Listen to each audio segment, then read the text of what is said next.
noite a todos e a todas. Mais uma noite de estudo, uma alegria muito grande estar aqui.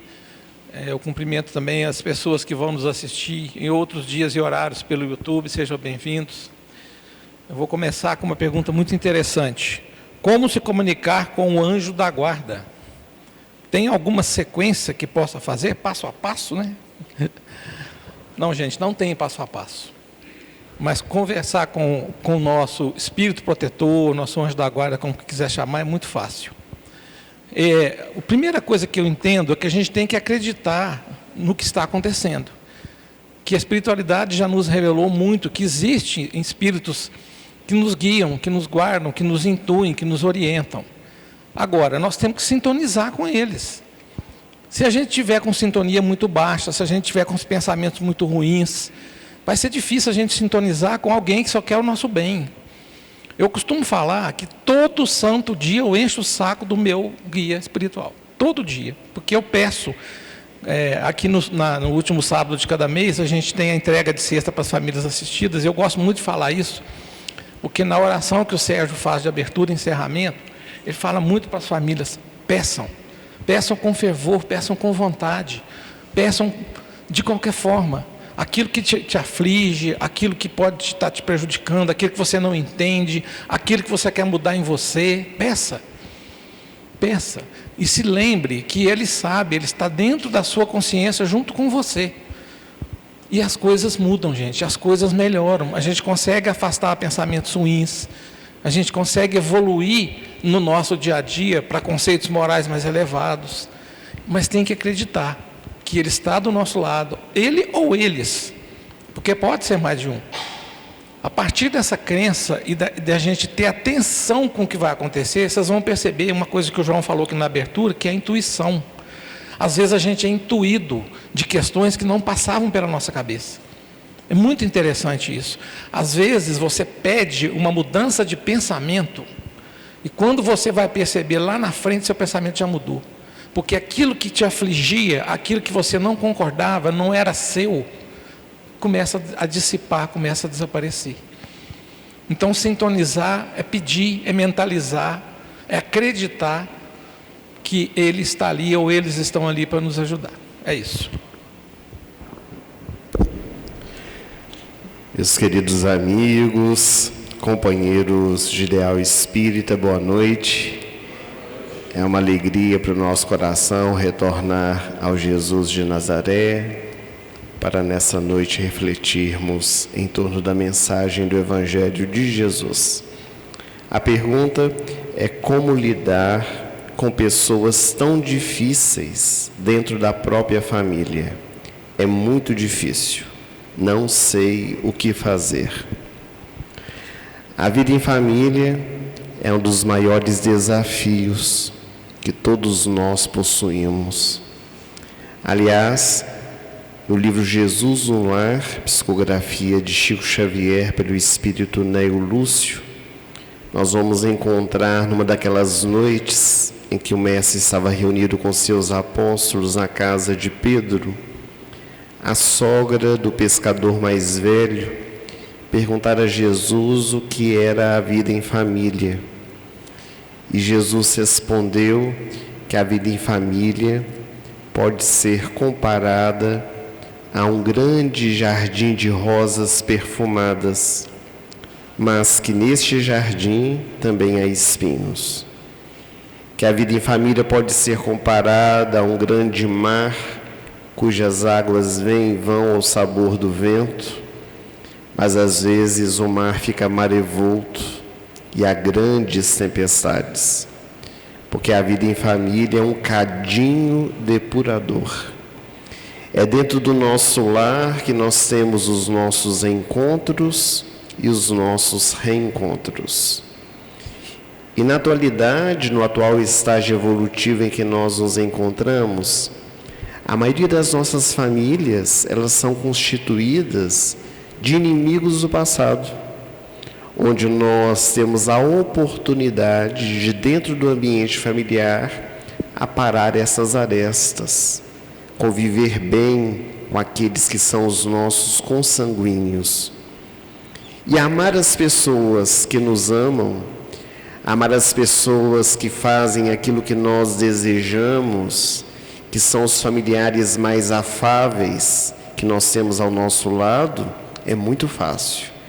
Mas estar ao lado deste parente difícil, que às vezes tem opiniões contrárias às nossas, que às vezes não segue o mesmo caminho que nós achamos ser o correto, aí se torna para nós o desafio, porque o respeito, ele precisa nortear a nossa convivência familiar.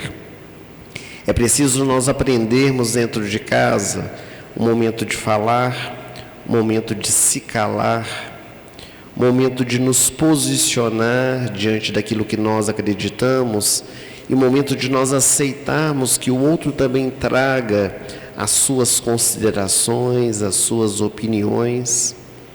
E é muito importante também nós refletirmos nessa questão que nos foi feita, porque é que nós consideramos o nosso parente difícil. Será porque ele tem um comportamento que nos desagrada? Um comportamento que às vezes nós gostaríamos que ele não tivesse, ou que ele seguisse as diretrizes que nós traçamos? Por que ele é difícil? Às vezes somos nós os difíceis e estamos transferindo para os outros.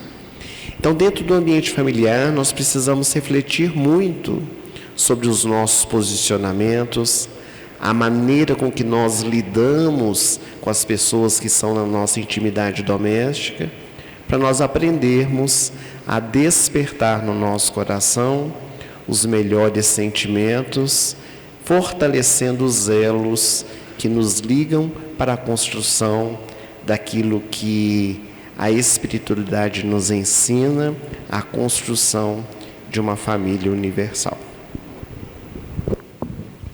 É isso, quem disse que não somos nós o parente difícil, né? Minha cachorrinha de 16 anos faleceu. Estou com meu coração partido, me sentindo meio perdido. A morte afeta todos nós, gente. Eu sou muito ligado à causa animal. E todas as vezes que eu vou dar um exemplo de perda, eu cito o exemplo de perda animal. Um cachorrinho de 16 anos deve estar com a idade correspondente a mais de 70 anos do ser humano.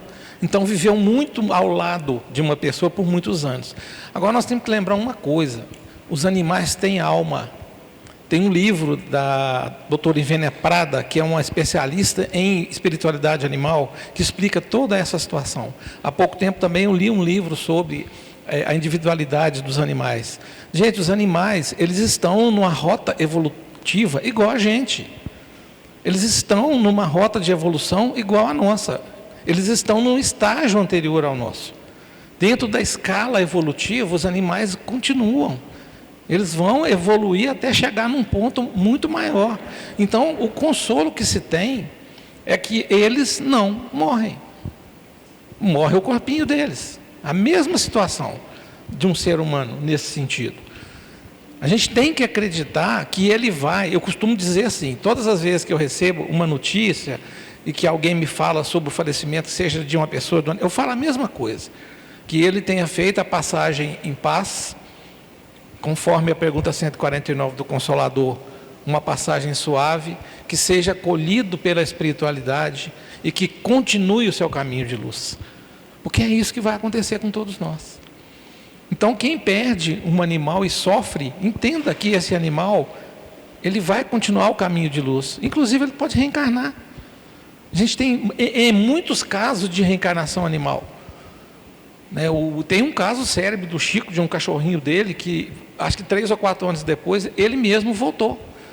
Então, a mesma esperança que o Espiritismo traz, o mesmo consolo que o Espiritismo traz sobre a nossa morte e a nossa reencarnação, também é com os animais. A dor, para muita gente, é muito parecida. E o consolo também tem que ser. Então, se você tiver alguém, perceber alguém da sua família que está com esse tipo de sofrimento, dê essa luz. A morte não existe. O que vai morrer é o corpo. A vida continua. Como não nos sobrecarregar espiritualmente no nosso dia a dia? Essa questão ela é bastante interessante. Nós espíritas, nós temos um hábito que precisa ser revisto. Às vezes nós chegamos num ambiente, seja na casa de uma pessoa, seja numa festa social, ou seja até no ambiente religioso, na casa espírita em que nós nos encontramos, e nós começamos a bocejar, começamos a arrepiar, às vezes ficamos com sono e dizemos assim: nossa, esse ambiente está carregado. E nós costumamos dizer que, na verdade, quem estamos carregados somos nós. Porque se nós estamos sentindo as vibrações do lugar, isso quer dizer que nós entramos na sintonia e na afinidade com aquele ambiente. Porque o lugar somos nós quem fazemos, através da nossa mente. É claro que nós estamos imersos num planeta ainda de provas e expiações, onde há muitas experiências difíceis, onde nós ainda vivenciamos nas ruas de nossas cidades a violência, seja verbal ou física, a corrupção, a miséria, a dor, o sofrimento, e tudo isso trazem para nós influências, trazem dificuldades. Mas nós não podemos entrar nessa mesma sintonia. Não podemos deixar que isso interfira no nosso cotidiano. Nós somos muito influenciáveis. Qualquer questão que acontece ao nosso derredor, nós perdemos o equilíbrio. Nós já logo nos entregamos àquela experiência e entramos na mesma faixa vibratória.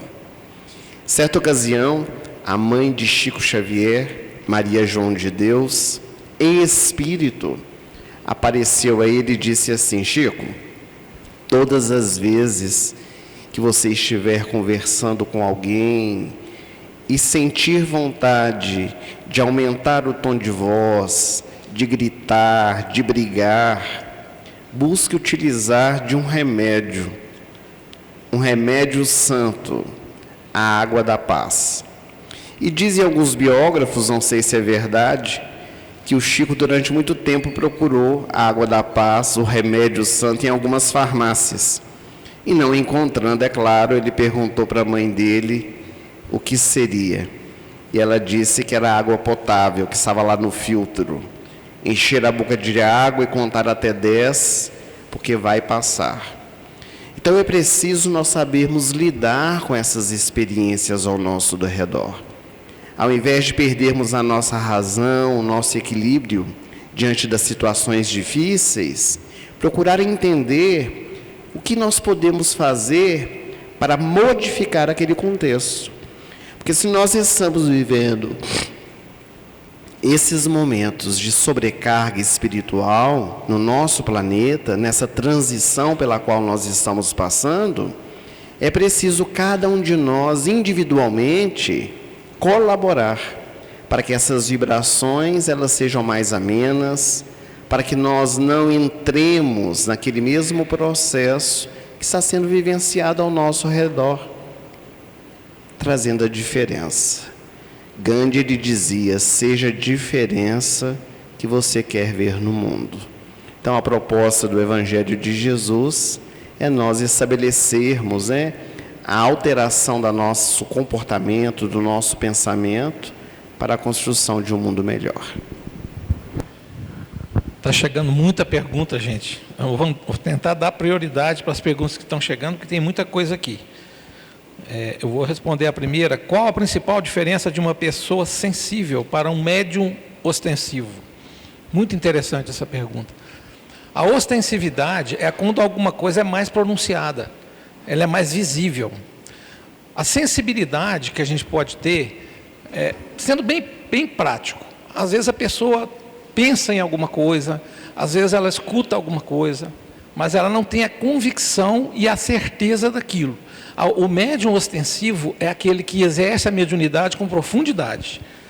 O médium da psicofonia, o médium da psicografia, ele escuta, ele vê conforme a situação. Eu costumo dizer que eu frequentei reunião mediúnica por muitos anos e eu vi um tipo de mediunidade muito interessante em uma única pessoa. é aquela que via a cena. O médium recebia a incorporação de um espírito, ele vinha com uma mensagem, ele vinha com uma, ou agressiva ou não, esse médium do outro lado via a cena e orientava quem estava dialogando, porque a principal função na reunião mediúnica é o dialogador, é o que conversa, como a gente está conversando aqui com o espírito. Então, se essa pessoa aqui está sentindo que a coisa é um pouco maior do que ela imagina, procure a casa.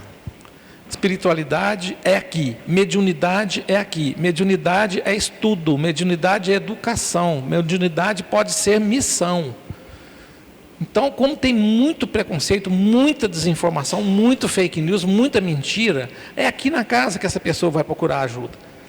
A mediunidade é uma faculdade natural do ser humano, mas ela precisa ser trabalhada, ela precisa ser educada, ela precisa ser estudada. O médium, ele precisa saber controlar aquela situação, porque às vezes a ostensividade dele é tão grande que ele não consegue controlar aquele espírito que está batendo na porta, que está querendo falar com ele.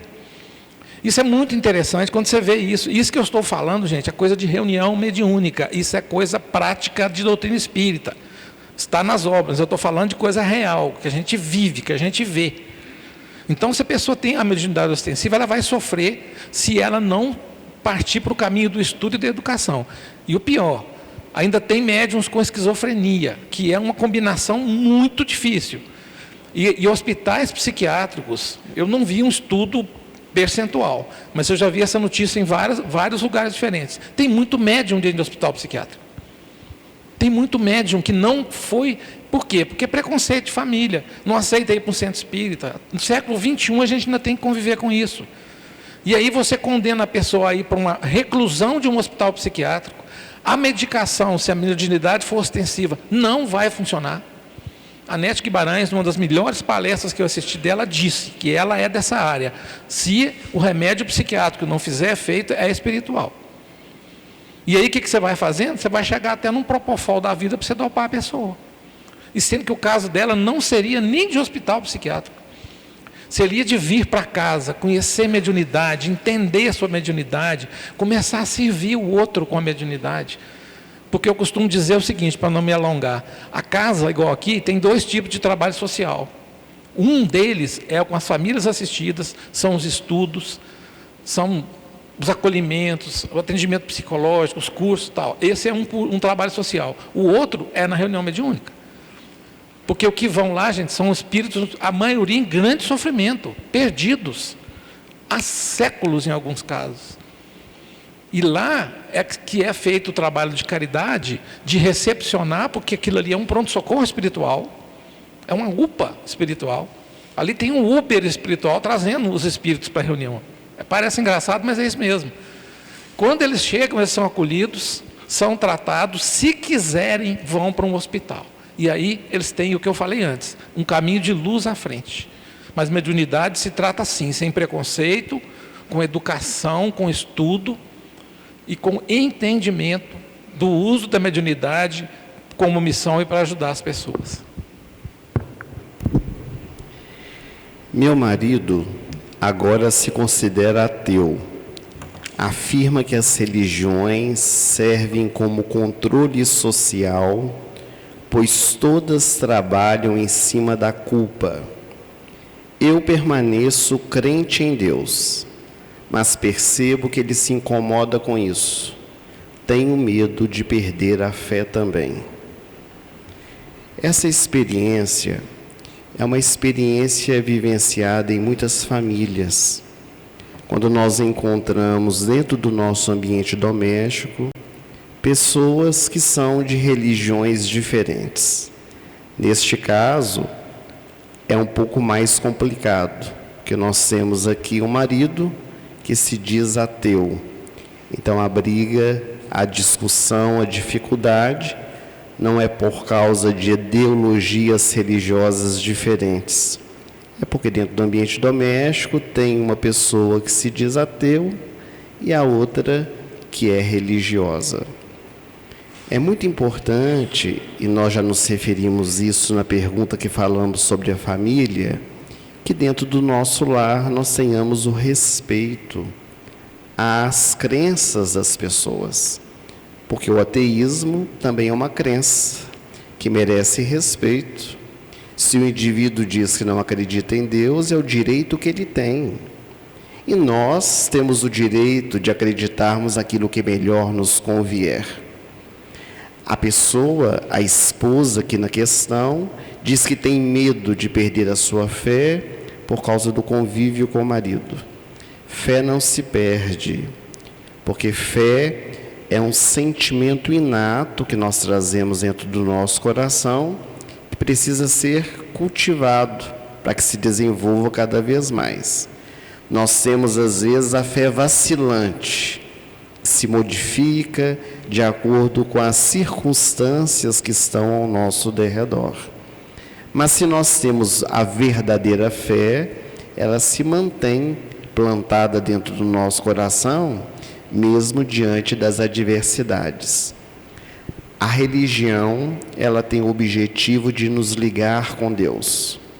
Mas, lamentavelmente, na história da humanidade, nós tivemos muitos homens e muitas mulheres à frente das religiões que distorceram essa proposta, que trouxeram dores, aflições e, inclusive, instituíram essa ideia da culpa, de que nós somos culpados, que precisamos pagar os erros que cometemos, trazendo um peso muito grande para aqueles que são os profitentes de uma religião. A proposta do Evangelho para as nossas vidas é uma proposta de consolo, de auxílio, de renovação, de entendimento da vida. E a doutrina espírita, ela nos ensina que Deus, na sua infinita sabedoria, nos coloca nas mãos a construção da nossa própria história. Nós somos semeadores, somos os responsáveis por aquilo que nos acontece, aquilo que está ao nosso derredor, para podermos assim colher os frutos da nossa própria semeadura. A semeadura é livre, mas a colheita é obrigatória. Então, dentro do lar, quando nós temos experiências diversas, nós podemos optar por silenciar ou de conversar, dialogar sobre o tema, mas sem nos exacerbar. Porque neste caso, não é necessário nem que a esposa transforme o marido para ser religioso e nem que o marido torne a esposa ateia.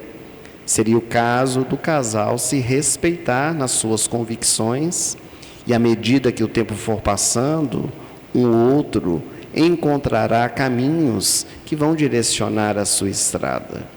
Porque, geralmente, os ateus chegam um momento ou outro que despertam para a realidade da vida. Às vezes o ateu diz que não acredita em Deus, mas o primeiro problema que tem, ai meu Deus, Nossa Senhora, me ajuda, pelo amor de Deus.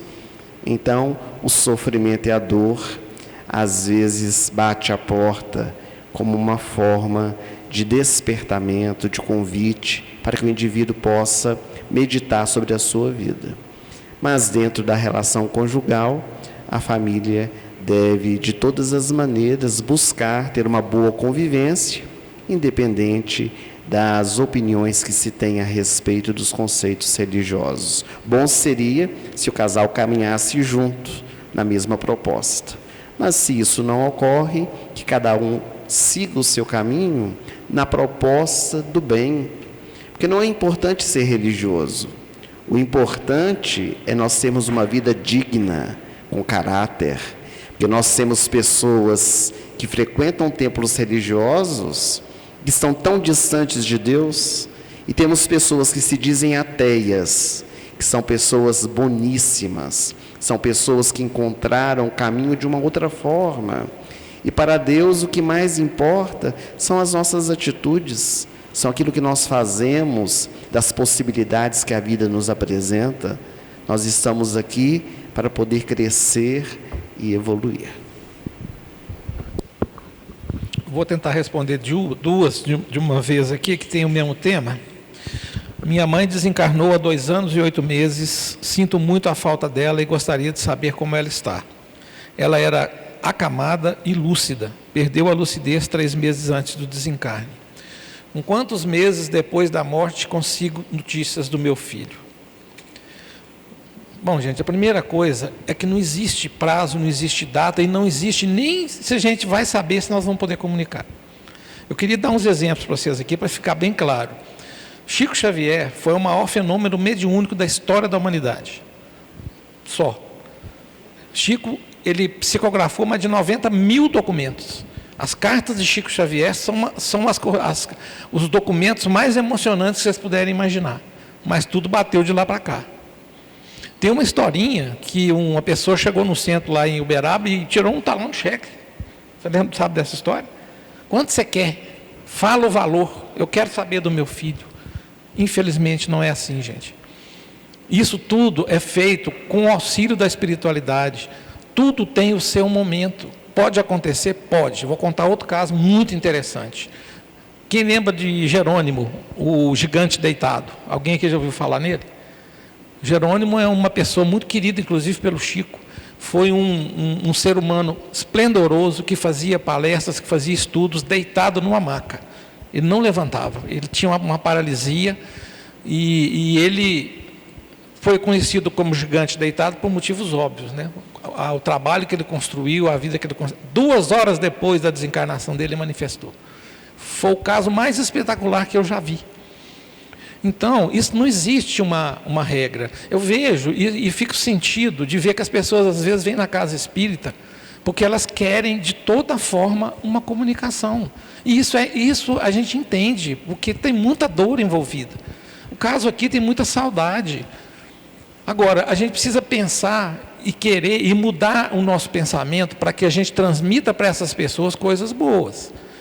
Se você está há 2 anos e 8 meses com saudade da sua mãe, chorando, compartilhando energias negativas, chamando, está afetando ela na erraticidade. Acabamos de passar pelo dia de finados, pergunta que sempre cai aqui. O Espiritismo não prega que ninguém vá a cemitério. Nós não temos que fazer isso, porque o espírito, ele foi embora. Aí você fica cultuando uma questão, uma coisa, que não é para o bem dele. Então, quando eu vi e estudo na casa esse tipo de situação, eu vejo que a gente precisa ajudar quem chega nesse sentido. Aqui você vai achar entendimento. Aqui você vai achar compreensão. Porque eu acabei de falar agora há pouco sobre a morte do animalzinho. Cada um de nós cumpriu a sua missão aqui na Terra. O que a gente tem que fazer na hora que a pessoa se vai? Agradecer pela vida dela. É difícil, gente? É difícil. Não vai ter dor? Vai ter dor. Mas a gente muda o sentido da dor. A dor, quando você entende que aquela pessoa, aquele animal, aquela pessoa que passou, não morreu, muda todo o sentido da nossa vida. Quando a gente entra na casa espírita, se defronta com a reencarnação, quase todas as dúvidas que a gente teria fora do espiritismo são sanadas pela reencarnação. A reencarnação explica quase todos os mistérios que existem. Então, se você está vivendo essa situação, serena seu coração. Continue em prece por ela. Agradeça pela vida dela. Se algum dia houver uma comunicação, haverá. Se não, tem uma esperança. Na pergunta 149 do Consolador, que eu já citei aqui, vou citar novamente, é perguntado para Emmanuel sobre a nossa possibilidade de encontrar com os familiares. E ele divide a pergunta em 2 respostas, em 2 partes. A primeira, ela afirma, o que o Ernesto acabou de falar aqui, que as pessoas têm que ter uma vida reta, muitas vezes independente de qualquer credo. Uma vida dentro do Evangelho, uma vida boa, porque você vai poder ter uma morte suave. A segunda parte, ele fala que dependendo da situação de cada espírito, dependendo do grau evolutivo, dependendo da situação, você vai sim se encontrar com as pessoas que você amou aqui. Você pode chegar na erraticidade e estar lá, seu avô, sua mãe, pode estar lá. Agora, a gente tem que fazer por onde, ter a questão moral, para que a gente possa merecer isso. Não é uma troca. Eu não vou dar alguma coisa para ter alguma coisa. Eu tenho que ter a minha evolução, eu tenho que buscar a minha melhora enquanto ser humano, um pouquinho a cada dia, para que a minha vida, a minha morte seja suave e que eu encontre com alguém. É um propósito de vida. Nós estamos hoje, se estamos aqui na Casa Espírita, se estamos discutindo com profundidade os assuntos aqui, é porque nós queremos algo mais na vida. E eu costumo dizer que nós estamos na melhor versão de nós mesmos, senão a gente não estava aqui. E se nós estamos na melhor versão de nós mesmos, vamos engatar uma primeira nesse carro e vamos voar, vamos avançar. E vamos ter esperança. Ontem no estudo aqui eu falei, gente, o mundo vai evoluir para mundos alegres, felizes. A gente tem que acreditar que os sofrimentos que tem no mundo de expiação e provas que nós estamos vivendo, eles vão ser muito minimizados na próxima fase, na regeneração. Pode não ter expiação mais. Depois vem esses mundos alegres, mundos angélicos. O ser humano, o espírito foi criado para ser feliz. Ninguém criou o espírito para sofrer. A gente passa as dificuldades para nossa evolução e muitas vezes por nossa responsabilidade. É nossa responsabilidade, a maioria dos dores e sofrimentos que a gente enfrenta. E a gente agrega sofrimento, muitas vezes, na dor, sem a menor necessidade. Então vamos pensar dessa forma. Vamos acreditar que nós vamos viver em mundos ditosos, que os nossos parentes queridos, eu tenho um parente que eu sempre penso nele, meu avô. Eu perdi filho, perdi avô, mas meu avô foi o ser humano mais bondoso que eu já conheci. Vai fazer 40 anos que ele passou. Foi uma pessoa que me mostrou o que era bondade, o que era honestidade, simples, não tinha estudo, não tinha dinheiro, mas tinha um caráter, tinha uma formação, tinha uma idoneidade, tinha uma amorosidade, que assim, eu não conseguia entender um ser humano daquele. Então eu tenho esperança de ver o meu avô de novo, quem sabe? Ele tem, por já ter sido o ser humano que ele era, a condição. Eu não sei se eu tenho a condição de chegar e encontrar com ele, mas eu tenho essa esperança. Tenha também, acalme seu coração, manda para sua mãe boas energias, mande para as pessoas boas energias, mande prece, mande alegria, não mande desespero, não mande energia ruim, não mande coisas que vão segurar aquela pessoa aqui, gente, porque a obsessão é de lá para cá e daqui para lá, e daqui para aqui e de lá para lá. Ah, um espírito, um fantasma, não, você pode obsediar seu parente, você não deixa ele embora.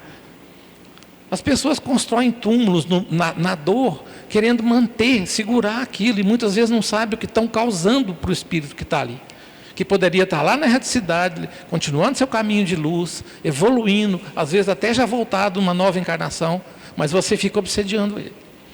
Então vamos transformar isso numa coisa boa, para o nosso bem e para o bem dele. O que o Espiritismo fala do fim do mundo? Havia uma profecia muito antiga, bastante conhecida, que dizia que 1000 anos passaria e 2000 não chegaria. Era algo que às vezes causava grande estardalhaço dentro da nossa sociedade. E no dia 31 de dezembro de 1999, segundo diversos pesquisadores, houve uma grande onda de suicídio no mundo, de pessoas que acreditavam que o mundo realmente iria acabar quando chegasse o ano 2000. Recentemente, todos nós ouvimos falar do calendário Maia, que marcava inclusive o dia e horário que a Terra seria exterminada. É preciso nós termos bastante cuidado com essas questões. O mundo vai acabar? Sem dúvida que sim. Tudo que é material acaba. A única certeza que todos nós temos quando nascemos é que um dia vamos morrer, porque o corpo físico ele é perecível. A matéria ela não é eterna. E a própria ciência tem demonstrado isso através de diversas espaçonaves que têm capturado fotos, vídeos de planetas sendo engolidos por buracos negros. A todo instante no universo surgem novas galáxias e outras são exterminadas, porque tudo se acaba. Os benfeitores espirituais dizem, por exemplo, que o planeta em que Jesus realizou o seu avanço espiritual, a sua evolução, se tornou pó na poeira do tempo. Mas aí nós estabelecermos datas, queremos descobrir quando isso vai acontecer, já é um outro assunto. A doutrina espírita, por meio especialmente do livro A Gênese, que é a quinta obra da codificação, Allan Kardec, orientado pelo Espírito de Verdade, nos fala a respeito das transformações que vão ocorrendo no nosso planeta. Éramos um mundo primitivo, adentramos um mundo de provas e expiações, estamos agora no nosso processo de transição para o mundo de regeneração, mas ainda há muito que caminhar. A Terra ainda será um mundo ditoso ou feliz, que é essa quinta categoria que a espiritualidade nos apresenta através da codificação espírita. Então, o fim do mundo é também uma simbologia para falar das transformações que ocorrem a cada momento, a cada instante, nas renovações geográficas, nas renovações morais e espirituais, que caracterizam também o fim de uma etapa e o início de outra. Mas o nosso planeta Terra também um dia vai se acabar do ponto de vista físico, por causa deste desgaste, por causa desse aperfeiçoamento que vai sucedendo milênios a milênios. Mas nós não temos condições, no nosso atual estágio evolutivo, de vislumbrar quando será isso, e ainda menos marcar datas para que isso suceda, porque isso está nas mãos de Deus. Ele é o Criador e Ele que sabe o exato momento que este ou aquele mundo, planeta, será destruído. Eu não tenho a menor preocupação com isso. Eu não vou morrer, o planeta vai acabar e eu vou ficar, eu sou espírito imortal. Ou a gente acredita no que a gente prega ou não. Então não tem que ter essa preocupação. Vou responder uma pergunta deliciosa de responder aqui. Olha aqui para você ver. Chega em um determinado momento que tudo dá certo na sua vida. O que fazer para tamanha gratidão? Tudo está dando certo na minha vida. Obrigado, quero retribuir tamanha realização. Bom demais, né, gente? Vamos distribuir essa coisa, porque você está vivendo um ciclo de prosperidade. E transforma isso em ação para o bem. Propaga isso, igual fogo perto de você. Gratidão é o sentimento que nos move de uma forma tão assim, espetacular. E é tão bom receber uma pergunta dessa, de uma pessoa que está vivendo um ciclo desse. Mas eu gostaria de lembrar só um detalhe, né? Como dizia Emmanuel, tudo passa. O que é bom, também passa. Qual que é a diferença? É que nós podemos prolongar e minimizar as coisas depois que nós vivemos um momento desse. Não acha que a gente vai só viver coisa ruim, porque não vai passar. Mas não acha que vai viver só coisa boa, porque vai passar. Agora a gente encontra um equilíbrio entre aquilo que a gente vive de melhor com aquilo que a gente vai passar de desafio. Então eu proponho a essa pessoa, vem ser voluntário na casa, vem passar essa alegria sua para os outros, vem contagiar as pessoas com essa gratidão. Demonstra essa gratidão em forma de serviço, em forma de ajuda. Quer uma coisa melhor do que essa, gente? Eu estou feliz, eu estou bem, eu estou alegre, eu quero que a espiritualidade, Deus, quem quer que seja, saiba da minha gratidão. Eu quero mostrar isso e eu quero levar isso para os outros. O que você vai receber é muito mais do que qualquer outra coisa. Principalmente nesse sentido de que você já está num estágio de muita gratidão, de felicidade, de alegria, que é o estágio que eu tenho uma crença muito grande dentro da filosofia espírita, que todos nós vamos chegar, nesses mundos ditosos e felizes que ele acabou de falar aqui. Então venha para cá, a casa está precisando de voluntários. Ontem mesmo eu convoquei a turma, passa ali, gente, deixa seu nome, vai ter um trabalho, eu posso vir só uma vez por mês, não tem problema. Eu só posso vir aqui uma vez por ano, não tem problema. O dia que você se envolver com a alegria desse trabalho, com essa alegria que ela está falando, você não vai querer sair mais não. É isso. Como entender mulheres que abortam por não querer filhos e mulheres que sofrem por desejar engravidar e não conseguem? Parecem questões semelhantes, mas são totalmente diversas. Aqui nós temos duas situações muito diferentes. Nós temos uma mulher que engravida e que opta pelo aborto. É uma escolha. E diante das escolhas, toda causa produz um efeito. Virão as consequências. Porque em qualquer momento da gestação, quando a mulher opta pelo aborto, ela está cometendo um crime, retirando a vida de um ser que se encontra em desenvolvimento, inclusive do ponto de vista também material, pelas leis humanas, aqui do Brasil principalmente. Há 2 casos aqui no Brasil em que a mulher pode optar pelo aborto quando ela é vítima de estupro, violência sexual, e quando está a mãe correndo risco de vida. Do ponto de vista espiritual, segundo nos trazem os benfeitores espirituais, somente no segundo caso seria lícito da mulher optar pelo aborto, que é no caso do risco de vida.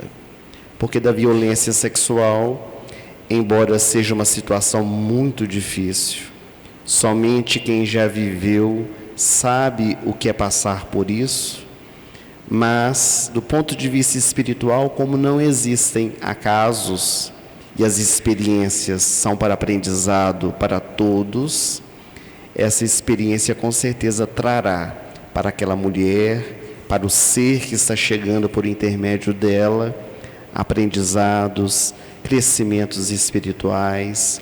Além do que, existem diversas histórias de mulheres que optaram seguir com a gravidez e foram muito felizes, embora a experiência vivenciada pela violência sexual.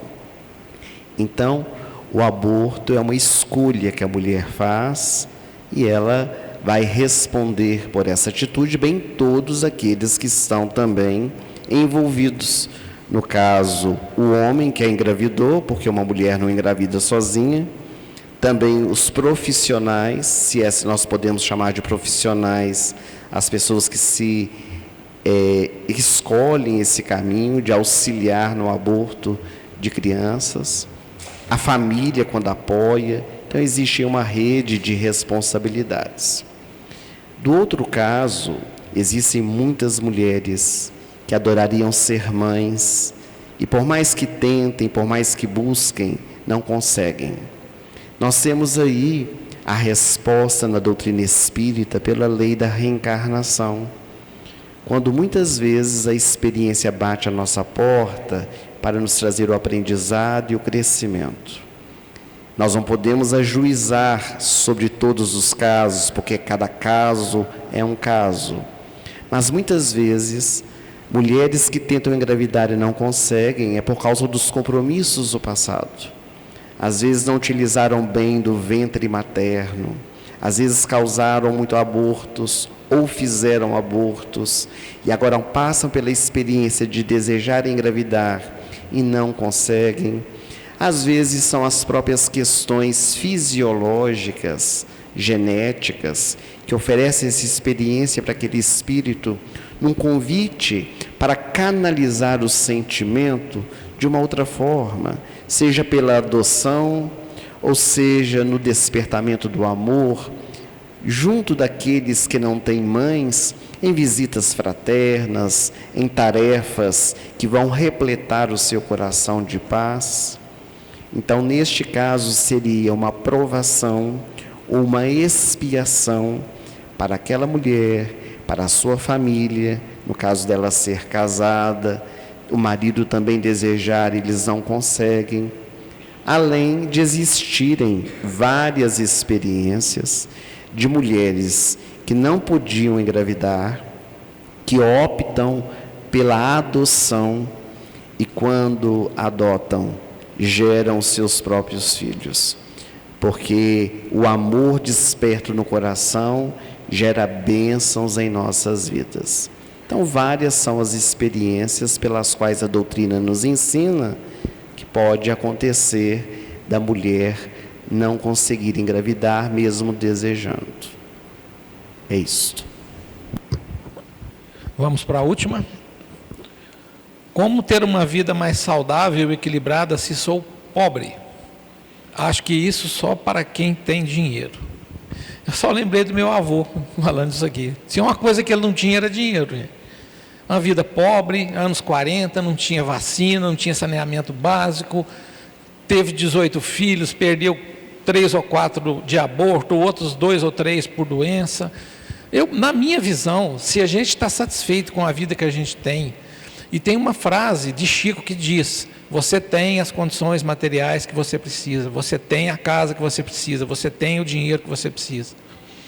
Eu acho que isso aqui tem pouca relação, mas eu vou parafrasear o Faustão, né? Dê-me seu dinheiro e seja feliz. Dinheiro não traz felicidade, dê-me seu dinheiro e seja feliz.